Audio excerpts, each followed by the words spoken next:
नमस्कार साथियों, एक बार फिर से आप सभी का VA24 में स्वागत है। और यहाँ पर हम सभी आर्टिकल यानी कि 395 को डिटेल में पढ़ रहे हैं और ये सभी एग्जाम के लिए उपयोगी हैं। आज हम देखते हैं आर्टिकल 2। आर्टिकल 2 के क्या प्रावधान हैं, इसे समझते हैं। आर्टिकल 2 में क्या है? नए राज्यों का प्रवेश या फिर गठन है। नए राज्यों का प्रवेश या फिर गठन से संबंधित है हमारा जो आर्टिकल 2 है। ये इसमें कहा गया है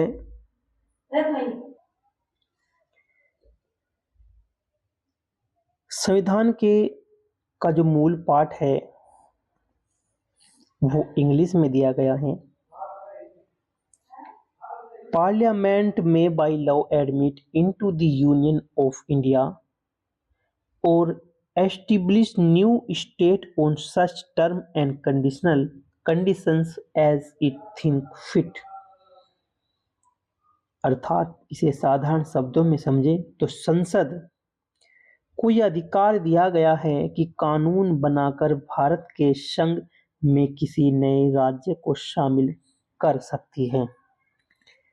नए राज्य का स्थापित या गठित कर सकती है और इसके लिए वे अपने अनुसार शर्त व नियम तय कर सकती है। संसद भारत की संसद बनती है लोकसभा राज्यसभा प्लस राष्ट्रपति से। इसके जो मुख्य बिंदु हैं क्या हैं, इससे संबंधित जो प्राधिकार है वो केवल संसद को है, पार्लियामेंट को है। क्या कर सकती है? यही कर सकती है कि नए राज्य भारत में शामिल कर सकती है, एडमिट कर सकती है, नए राज्य को बना सकती है। कानूनी प्रक्रिया की बात करें तो संसद कानून पारित करके यह कार्य करती है, कोई संशोधन आवश्यक नहीं है। अब इसमें क्या देखा गया है कि जो हमारा आर्टिकल 3 है इससे थोड़ा भिन्न है। भिन्न क्या है? आर्टिकल 2 क्या कहता है कि नए राज्यों का प्रवेश या गठन है, और वहीं जो आर्टिकल 3 का मतलब क्या है कि जो मौजूदा राज्य की सीमाओं या नामों में परिवर्तन कर सकता है। समझे? इसका जो आर्टिकल 2 है नए राज्यों का प्रवेश या गठन कर सकती है, लेकिन अनुच्छेद 3 जो है आर्टिकल 3 जो है वो मौजूदा राज्यों की सीमाओं में परिवर्तन कर सकती है, उसके नामों में परिवर्तन कर सकती है। आर्टिकल 2 नए राज्यों का प्रवेश या गठन संसद को अधिकार दे दिया गया है कानून के द्वारा नए राज्य भारत के संघ में प्रवेश दिला सके या नए राज्य का गठन कर सके। अब इसके अंतर्गत क्या कोई राज्य बना है? आर्टिकल 2 के अंतर्गत हमने कहा कि नए राज्यों को सम्मिलित कर सकती है, तो इसके उदाहरण देखते हैं। 1950 में हैदराबाद, भोपाल, मणिपुर, त्रिपुरा इन्हें शामिल किया गया। विलय के बाद भारत संघ में इन्हें शामिल किया गया। संविधान लागू होने पर ये सम्मिलित हुए।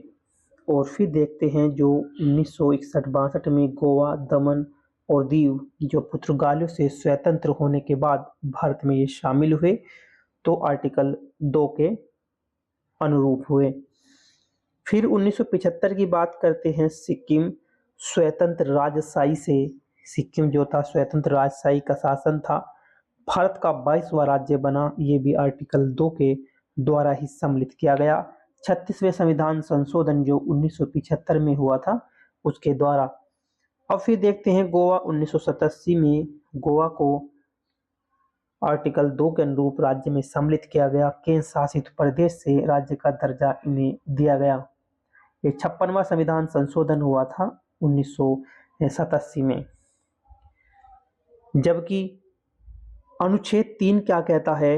राज्यों पर लागू होता है। उन राज्यों पर लागू होता है, किन राज्यों पर? जो पहले से ही भारत का हिस्सा हैं पर उनकी सीमा, नाम या परिक्षेत्र बदले जाते हैं। उदाहरण भी देखेंगे इसके। अनुच्छेद 2 और 3 दोनों में परिवर्तन होने पर पहली अनुसूची में संशोधन किया जाता है। देखिए, आर्टिकल 1, आर्टिकल 2, आर्टिकल 3, आर्टिकल 4 सभी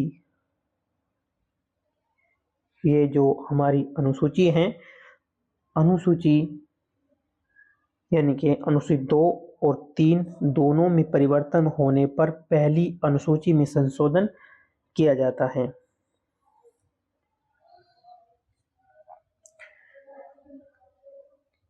इससे संबंधित प्रश्न देखते हैं।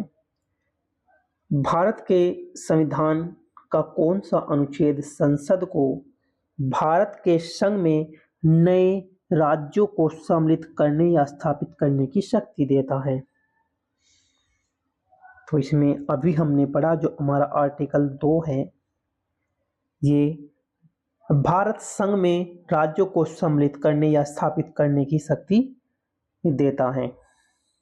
नेक्स्ट है, अनुच्छेद 2 के अंतर्गत कौन कार्य करता है? राष्ट्रपति, प्रधानमंत्री या सर्वोच्च न्यायालय? अनुच्छेद 2 के अंतर्गत सिर्फ जो कानून जो कार्य करता है वो करता है संसद। Option number C. फिर है, भारत में सिक्किम को 1975 में पूर्ण राज्य का दर्जा किस अनुच्छेद के अंतर्गत लाया गया? अनुच्छेद 2 के अंतर्गत इसे लाया गया। सिक्किम को 36वां संविधान संशोधन किया गया था 1975 में, उसके द्वारा अनुच्छेद 2 में तहत शामिल ये किया गया था। फिर देखते हैं, निम्नलिखित में से कौन सा कथन है जो अनुच्छेद 2 से संबंधित है? नए राज्यों का प्रवेश, नए राज्यों का प्रवेश या गठन। ऑप्शन नंबर ए इसका राइट आंसर है। दूसरा, मौजूदा राज्य की सीमा में परिवर्तन करते हैं आर्टिकल 3 में।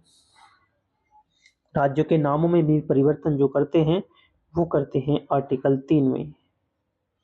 राज्यों के विभाजन का प्रावधान भी आर्टिकल 3 में ही है, यानी कि विभाजन का मतलब है एक राज्य से दूसरा राज्य बनाते हैं, वो भी आर्टिकल हम 3 में ही करते हैं। नेक्स्ट है, अनुच्छेद 2 के अंतर्गत किए गए परिवर्तन का उल्लेख संविधान के किस अनुसूची में होता है?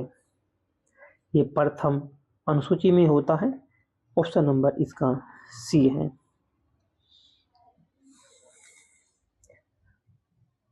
अब देखते हैं हम आर्टिकल 3।